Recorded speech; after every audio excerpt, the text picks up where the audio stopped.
నమస్తే అంకగారు. నమస్తే అండి. జగన్మోహన్ రెడ్డి 5 ఏళ్ల పరిపాలనలో ఆళ్ల రామకృష్ణారెడ్డి చంద్రబాబు నాయుడు గారి మీద, నారాయణ గారి మీద అమరావతి అసైన్డ్ భూముల వినియోగం మీద కేసు వేశాడు. ఆ కేసు విచారణ సందర్భంగా సిఐడిని ఆళ్ల రామకృష్ణారెడ్డిని ఆక్షేపిస్తూ హైకోర్టు మొట్టికాయలు వేసింది. ప్రభుత్వం తీసుకున్న నిర్ణయానికి మీరు ఎట్లా కేసు వేస్తారంటూ నిలదీసింది. ఆనాడు 5 ఏళ్లలో జగన్మోహన్ రెడ్డి పరిపాలనలో ఆళ్ల రామకృష్ణారెడ్డి వేసిన కేసులన్నీ ఒక్కొక్కటి వీగిపోతున్నాయి. అధికారం ఉందని చెప్పి కేసు వేపించిన జగన్మోహన్ రెడ్డి నేడు ఆ కేసులు వీగిపోతా ఉంటే ప్రజలకు ఏమైనా సమాధానం చెప్పగలుగుతారు, ఎలా చూస్తారు? అంటే ఆళ్ల రామకృష్ణారెడ్డి ఫిబ్రవరి 24, 2021 చంద్రబాబు నాయుడు గారి మీద కేసు పెట్టాడు. కేసు పెట్టిన సందర్భంగా మరి ఆ రోజు ఉన్నటువంటి ఐజీ ఎవరైతే ఉన్నారో వారు దీని మీద చర్యలు తీసుకోమని చెప్పని క్రిమినల్ కేసుగా జీవో జారీ చేస్తూ ఆయన కేసు పెట్టడం కూడా జరిగింది. అంటే 21 మార్చి 19 దీనిపై విచారణ కృష్ణారెడ్డి 2014 నుంచి 2019 వరకు అమరావతి నిర్మాణం మీద, అమరావతిని రాజధానిగా ప్రకటించిన తర్వాత అతను ఏ విధంగా కేసులు వేసాడో మనం చూస్తూనే ఉన్నాం. దానివల్ల రమారమి 36 నెలలు ఆలస్యం కూడా జరిగింది అక్కడ.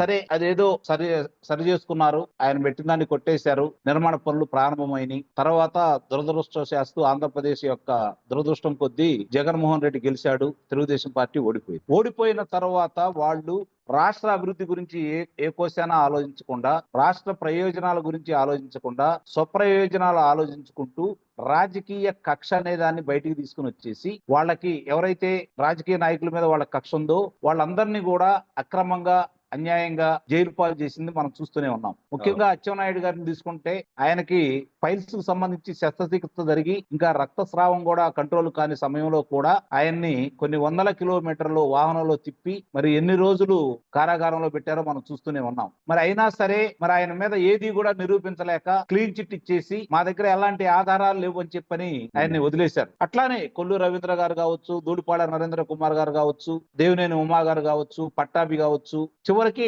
చంద్రబాబు నాయుడు గారి మీద కూడా కేసు పెట్టడం కూడా జరిగింది, నారాయణ గారి మీద కూడా. మరి ఇవన్నీ కూడా మనం చూసుకుంటా ఉంటే కక్ష సాధింపు చర్యలో భాగంగా వాళ్ళు కేసులు పెట్టారే తప్ప వాళ్ళు రాష్ట్ర ప్రయోజనాలకు, రాష్ట్రానికి ఏదన్నా నష్టం జరిగింది వీళ్ళ వల్ల అని చెప్పని ఏ ఒక్కరి మీద కూడా ఆధారాలు తోటి వాళ్ళు నిరూపించలేకపోయారు. అచ్చెన్నాయుడు గారిని మొదలుకొని కోన రవికుమార్ గారు కావచ్చు, మరి అశోక్ గజపతిరాజు గారిని అయితే వాళ్ళు ఎంత ఆస్తిని, ఎంత పొలాన్ని, ఎంత డబ్బుల్ని ఈ రాష్ట్ర ప్రజల కోసం వాళ్ళు దానం చేశారో యావత్ ఆంధ్ర రాష్ట్ర ప్రజలందరూ కూడా తెలుసు. మరి అలాంటి వ్యక్తిని కూడా కించపరచాలనే ఉద్దేశంతో ఎక్కడో ఉన్నటువంటి మానస ట్రస్ట్ కు సంబంధించి వ్యవహారాలు చుట్టానికి వాళ్ళ యొక్క ఆనంద గజపతిరాజు గారి కుమార్తెను తీసుకురావడం కూడా జరిగింది. ఇవన్నీ చేసిన వ్యవహారాల మీద ఏ విధంగా వాళ్ళు వ్యవహరించారో చూశారు. కాబట్టి 151 స్థానాలు ఇచ్చినటువంటి ఇదే ప్రజలు 11 స్థానాలకు పరిమితం చేశారు. మీరు ఒకటి గమనించుకోండి రామబ్రహ్మం గారు, నాకు తెలిసినంత వరకు ఆ స్థాయిలో విజయం సాధించినటువంటి ఏ పార్టీ కూడా తదుపరి ఎన్నికల్లో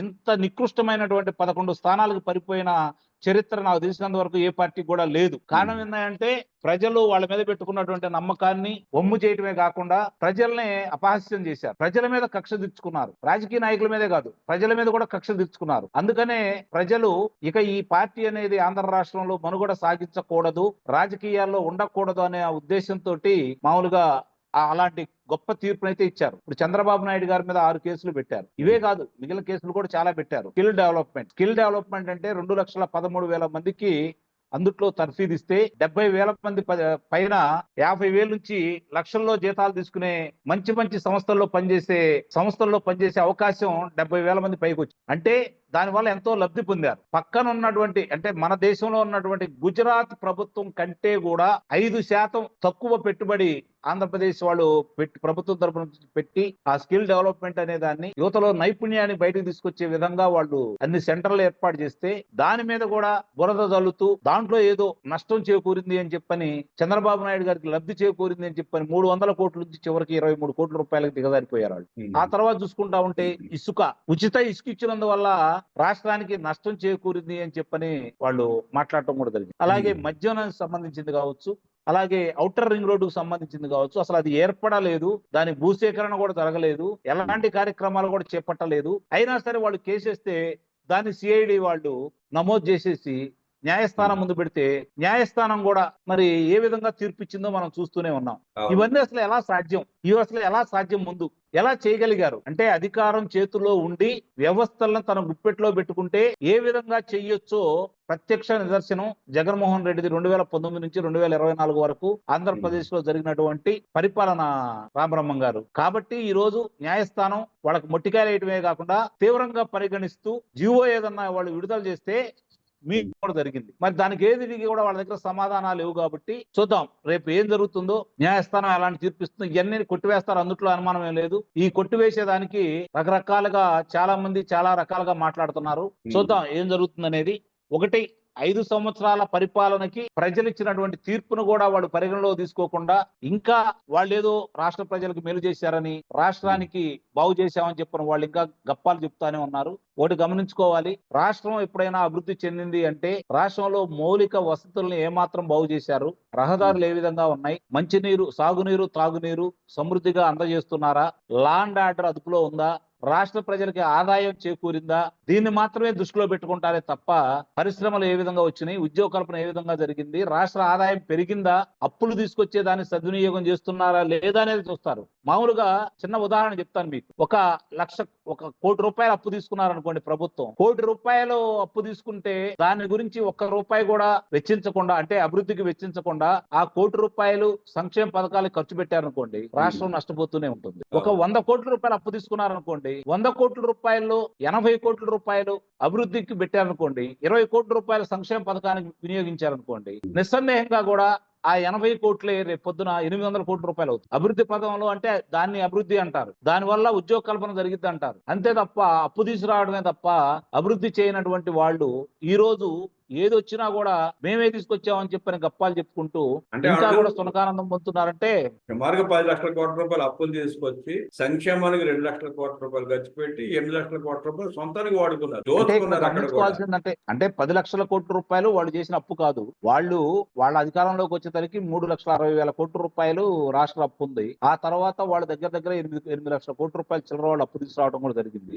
ఇవన్నీ కూడా లెక్కలతో సహా ఇప్పుడు వచ్చిన కూటమి ప్రభుత్వం ఏ శాఖ మీద ఎంత అప్పు తీసుకొచ్చారు, ఏ శాఖకి ఎంత ఖర్చు పెట్టారు అని మధ్యలో శ్వేతపత్రం విడుదల చేశారు. కానీ ఇంకా ప్రజలకు సంపూర్ణంగా చెప్పే విధంగా వాళ్ళు దాన్ని ముందుకు తీసుకెళ్లట్లేదు. నాకు తెలిసి గ్రామాన కూడా వాళ్ళు చేసిన అప్పులు, వాళ్ళు చేసినటువంటి ఖర్చులు కూడా ఫ్లెక్సీల ద్వారా ప్రతి గ్రామంలో కూడా ఈ కూటమి ప్రభుత్వం ఏర్పాటు చేయాలని అయితే నేనైతే భావిస్తాను. అంటే విభజన జరిగిన తర్వాత విభజన నాటుకున్నప్పుడు ఆంధ్రప్రదేశ్ కు వచ్చినప్పుడు 1,08,000 కోట్ల రూపాయలు అండి. అవును, స్పష్టం అది. తర్వాత చంద్రబాబు నాయుడు గారు ప్రభుత్వం చేసినప్పుడు 1,49,000 కోట్ల రూపాయలు కాదు 2 లక్షల కోట్ల రూపాయలు చిల్లరండి. ప్రభుత్వం చేసినప్పుడు అంతే 1,49,000 కోట్ల రూపాయలు. అది మీరు చెప్పేది బ్యాంకులు, ఆ లెక్కన ఇప్పుడు వాళ్ళు చేసింది కూడా 3,42,000 కోట్ల రూపాయలే అవుతుంది. అది గమనించుకోవాలి. మొత్తం మీద 2,50,000 కోట్ల రూపాయలు.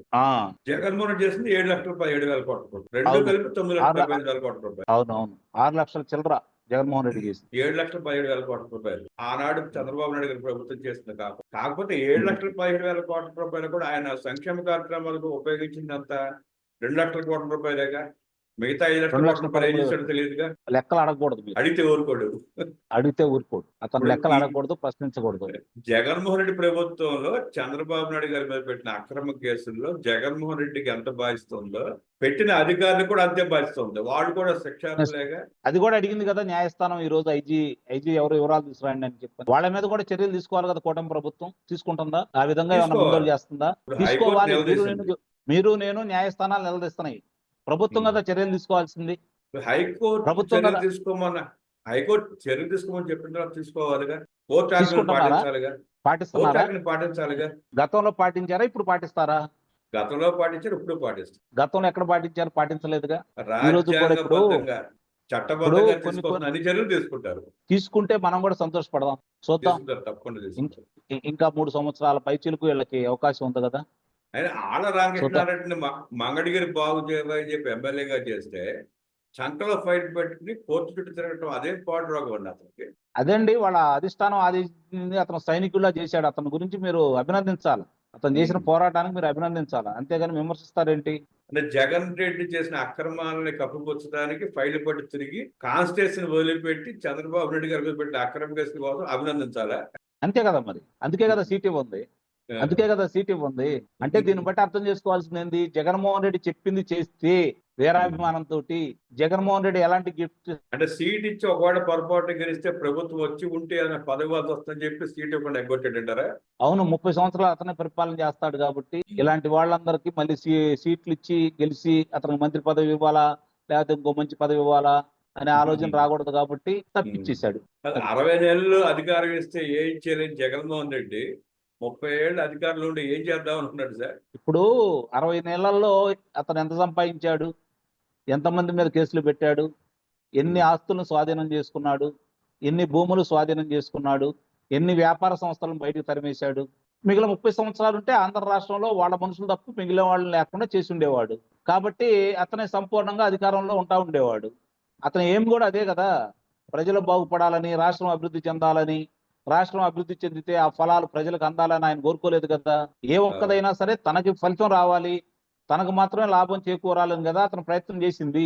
మళ్ళీ అధికారంలో ఇచ్చుంటే మాట్లాడటానికి రామబ్రహ్మం గారు ఉండేవాళ్ళు కాదు, మాట్లాడటానికి నేను ఉండేవాడిని కాదు. కాబట్టి మాట్లాడేవాళ్ళు ఉండేవాళ్ళు కాదు, ప్రశ్నించేవాళ్ళు ఉండేవాళ్ళు కాదు. ఆఖరికి ప్రజల్ని ఇబ్బంది పెట్టి రాష్ట్రాన్ని లూటు చేసిన జగన్మోహన్ రెడ్డి మీద తల్లి విజయం కూడా కేసు వేసింది. తల్లి విజయం తెలియదు, ఆ కొడుకు ఎలాంటి వాడు పెంచింది ఆవిడేగా, తెలియకుండా ఎట్లా ఉంటుంది? తెలుసు కదా. పుత్ర ప్రేమ అలానే ఉంటుంది, సాధ్యమే.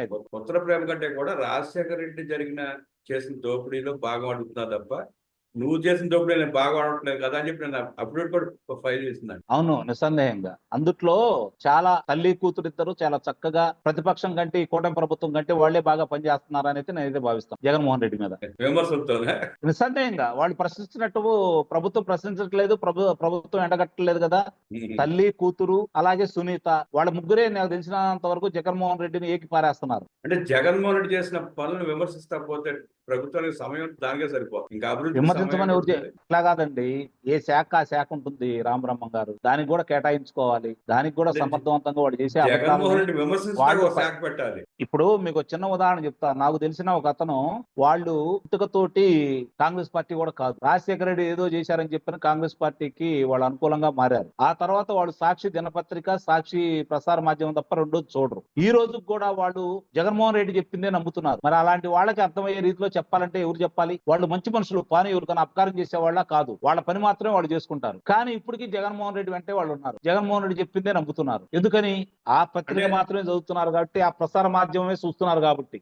అంటే జగన్మోహన్ రెడ్డి నమ్ముతారంటే అక్కడ కొలలో లేదా మతం ముసుగు ఏదో ఉంటుంది. లేదు, వాళ్ళు పక్కా కమ్మవారు, మీకు అది కూడా చెబుతున్నాను, పక్కా కమ్మవారు. అంటే కన్వర్టెడ్ కమ్మవారేమో కాదు, వాళ్ళ ఏ కులం హిందువులే. ఎందుకంటే అదే పత్రిక చదువుతున్నారు కాబట్టి వాళ్ళు చెప్పిందే నిజం అనుకుంటున్నారు. దాన్ని ఖండించట్లేదు కదా, వీళ్ళు నిరూపించట్లేదు కదా. వాళ్ళు చెప్పిన అసత్యాలను నిరూపించినప్పుడు, దానికి బాధ్యులైన వాళ్ళని శిక్షలు వేసినప్పుడు అప్పుడు నమ్ముతారు వాళ్ళు. ఆ దిశగా ఇప్పుడు సాక్షి టీవీ, సాక్షి పేపర్ చదవనాడు చూడనాడు, మిగతా వాళ్ళు నిజాలు రాస్తే మాత్రం చూస్తారన్నాడు, ఖండిస్తే మాత్రం చూస్తారని నమ్మకం ఉంది. నేను అందుకే చెప్పింది, ప్రతి గ్రామంలో ఏం జరిగింది ఫ్లెక్సీలు వేయాలి, ప్రతి గ్రామంలో దానికి బాధ్యులైన వ్యక్తులు శిక్షలు వేయాలి. అప్పుడు తెలిసింది కదా, ఈ గ్రామంలో నేను తప్పు చేశాను, నా పక్కిళ్ళు ఆయన నాకు శిక్ష వేశారనుకోండి, ఎందుకు శిక్ష వేశారని చర్చించుకుంటారు కదా, నేను చేసిన తప్పు గురించి మాట్లాడుకుంటారు కదా, అప్పుడు అంతకు అర్థమైంది కదా. ఆ దిశగా చర్యలేవి. ఇప్పుడు న్యాయస్థానం చెప్పిన తీర్పులను కూడా వక్రీకరించి వాళ్ళ పత్రికలో రాస్తూ ఉంటే వాళ్ళు అదే నిజం అనుకుంటున్నారు. న్యాయస్థానం చర్యలు తీసుకోవట్లేదు, ప్రభుత్వం చర్యలు తీసుకోవట్లేదు. కాబట్టే కదా వాళ్ళు విచ్చలవిడిగా రాస్తా ఉంది. ఒక్కసారి దాని మీద చర్యలు తీసుకుంటే, ఆ పత్రికను మూసేయించగలిగితే, లేదంటే వాళ్ళు తప్పుడని చెప్పి నిరూపించగలిగితే అప్పుడు కదా వాళ్ళకి అర్థమయ్యేది. ఇప్పుడు ఎంతమంది చూస్తున్నారు? ఇప్పుడు మీరు నేను మాట్లాడింది ఒక 1000 మంది చూస్తారు, 10,000 మంది చూస్తారు. ఎన్ని కోట్ల మంది ఉన్నారు ఆంధ్ర రాష్ట్ర ప్రజలు? ఎలా తెలుస్తుంది చెప్పండి? మీరు అన్నట్టు ప్రతి గ్రామంలో ఫ్లెక్సీ పెట్టి చేస్తేనే బాగుంటుంది. అదే ఆ పని చేయాలి కదా. అలాగే ఎవరైతే తప్పులు చేశారో వాళ్ళ శిక్షలు కూడా వేయాలి కదా. ఇప్పుడు 2,63,000 మంది వాలంటీర్లు అండి, వాలంటీర్లు ఎన్నో తప్పులు చేశారు, చాలా సాక్ష్యాధారాలు ఉన్నాయి. ఎవరి మీద చర్యలు జరిగినాయా ఇప్పటి వరకు? స్థానిక నాయకులు, శాసనసభ్యులు, మండలాధీశులు, జడ్పీటీసీ మెంబర్లు వీళ్ళందరూ తప్పులు చేశారు. ఎంతమందిని అదుపులో తీసుకున్నారు, ఎంతమంది మీద చర్యలు తీసుకున్నారు, ఎంతమందిని జైల్లో కూర్చోబెట్టారు? సార్, మీకు నాకు బాగా తెలిసిన అయేషా మేర హత్య కేసును సాక్ష్యాలు ఏమని చెప్పి కొట్టివేసిన వ్యవస్థలు ఉన్న ఈ దేశంలో వాలంటీర్ల మీద కేసులను, వాడు చేసిన తప్పును మనం చూస్తారనో పరిగణిస్తారనో కేసులు పెడతారనో కోరుకోలేదు, చూడలేము. అంటే ఇక్కడ గుర్తుపెట్టుకోండి రామబ్రహ్మం గారు, న్యాయస్థానాలు నేను ఎప్పుడు తప్పు పట్టను. ఎందుకంటే వాళ్ళకి సాక్ష్యాధారాలు మాత్రమే కావాలి. కొన్ని విషయాల్లో కొంతమంది అమ్ముడు పోయినా కూడా, మరి ఈ రోజు చంద్రబాబు నాయుడు గారు ఇష్యూ ఇష్యూ మీద న్యాయస్థానం ఎందుకు నిలదీసిందండి? అక్కడ ఏమీ లేదు. న్యాయస్థానానికి సరైన కథ అదే కదా. న్యాయస్థానానికి మరి వాళ్ళు కూడా ఆ రోజు ఉన్న అధికారులు అనుకూలంగా ఇచ్చారు. ఆ తర్వాత వచ్చిన ప్రభుత్వాలు ఏం చేసినాయి? దాన్ని ఎందుకు బయటకు తీయలేకపోయినాయి చెప్పండి మీరు? తొలి అడుగులోనే ఆనాటి ప్రభుత్వం రాజశేఖర రెడ్డి తప్పులు చేపించాడు, వ్యవస్థను మేనేజ్ చేశాడు, సాక్ష్యాన్ని రూపుమాపాడు. అదే కదా ప్రాబ్లం అక్కడ. మరి ఈ రోజు అనంతబాబు విషయం తీసుకుంటా ఉంటే, వీరి సుబ్రహ్మణ్యం విషయం తీసుకుంటా ఉంటే, ముప్పాళ్ళ సుబ్బారావు గారి పోరాటానికి అనుగుణంగా ఈ కూటమి ప్రభుత్వం ఈ రోజు మళ్ళీ రీఓపెన్ చేస్తేనే కదా ఇన్ని విషయాలు బయటకు వచ్చేసి ఈ రోజు అనంతబాబు భార్యని విచారించింది. అవును, అవునా కదా? అవును. మరి మిగిలిన విషయాల్లో కూడా అలా చొరవ చూపించాలి కదా. ఎందుకు చూపించట్లేదు? చూపిస్తేనే కదా ఫలితాలు వచ్చాయి. కొన్ని విషయాల్లో నిర్మమాటంగా మనం చేయగలిగినప్పుడే ఫలితాలు వస్తాయండి. ఫలితాలు అవును, న్యాయస్థానాల అన్నింటినీ దోషులుగా చేయకూడదు. న్యాయస్థానాలకు కావాల్సిన ఆధారాలే. వాళ్ళకి తెలుసు, అంతరాత్మ వాళ్ళకే ఉంటుంది. వాళ్ళు చూసి ఫలానాడు తప్పు చేశారని వాళ్ళకి కూడా తెలుసు. కానీ సాక్ష్యాధారాలు ఏమీ చేయలేరు. కొన్ని విషయాల్లోనేమో వాళ్ళని ఏం చేయాలో అది చేసుకొని వాళ్ళు ఆకట్టుకున్నారు కాబట్టి ఫలితాలు ఈ విధంగా వస్తున్నాయి, తీర్పులు ఈ విధంగా వెలువడుతున్నాయి. ఏదేమైనా ఒకటి గుర్తుపెట్టుకోండి, ఈ రోజు న్యాయస్థానం ఏ విధంగా అయితే స్పందించిందో రేపు ఐజీని తీసుకెళ్లాలి కదా, ఐజీ పేరు ఇవ్వాలి కదా, ఐజీకి శిక్షలు వేయాలి కదా, ఐజీ ఏం చేశాడో చెప్పించాలి కదా. అప్పుడు కదా శిక్ష పడిద్దా లేదా, న్యాయస్థానం ఏం చేసిద్దని చూడాలి. ఆ దిశగా కనుక ప్రయాణిస్తే అద్భుతంగా ఉంటుంది. మిగిలిన అన్నింటినీ కూడా ఇప్పుడు మనకి ఎన్నో ఆధారాలు కనపడ్డాయి. ఆధారాలు కనపడ్డ వాళ్ళు కూడా ఈ రోజు రొమ్ము విరుచుకుని దమ్ముగా బజార్లో తిరుగుతా ఉన్నారు, నన్ను ఏం బేకలేరని. ఎందుకని? వాళ్ళు ఎక్కడ కూర్చోబెట్టాలి అక్కడ కూర్చోబెడితే కదా మిగిలిన భయం అనేది ఏర్పడేది. ఆ దిశగా పయనిస్తే సంతోషపడదాం మీరు నేను కూడా. వార్త టీవీ చూసేవాళ్ళు, వార్త పేపర్ చేసే సన్నాసులు కనువిప్పు కలగాలంటే గ్రామ సభలో, గ్రామాల్లో ఫ్లెక్సీలు పెట్టి వాస్తవాలని తెలియజేసి తప్ప ఆ మూర్ఖుల కనువిప్పు కలదండి విశ్లేషించిన అంకమరాజు ధన్యవాదాలు చేస్తున్నాం. నమస్కారం.